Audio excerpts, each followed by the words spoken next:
Fala pessoal, aqui é o Márcio novamente trazendo um novo vídeo para vocês aqui do canal. Lembrando, é novo nova, inscreva-se no canal que é para ajudar nós aqui a trazer as informações rapidamente para vocês aqui do canal. Então bora lá, novamente vou tirar dúvida de todos vocês aqui do canal. A primeira dúvida é do Yuri Faria: que dia vai sair o calendário das avaliações? Então, Yuri, eu acredito que quando sair os resultados definitivos das pessoas, eu acredito que vai sair logo logo o resultado e o calendário das avaliações. A próxima dúvida aqui é do Rian Silva: o meu está aparecendo o mesmo erro que aparece aí no vídeo, que não posso contestar, sabe como resolver?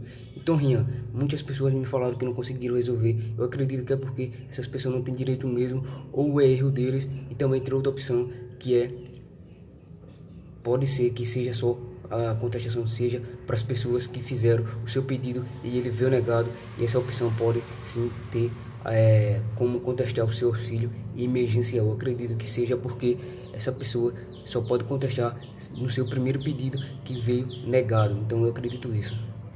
A próxima dúvida aqui é da Luísa Maria: oi, boa tarde, já fez a minha contestação e até agora nada. Então, Luísa, aí só aguarda mesmo. Se você conseguiu, graças a Deus, então é isso, é aguardar o seu resultado e que ele venha aprovado, porque nós sabemos que todos aqui do canal têm direito sim ao recebimento desse auxílio emergencial. Então obrigado por assistir o vídeo até aqui e fique com Deus.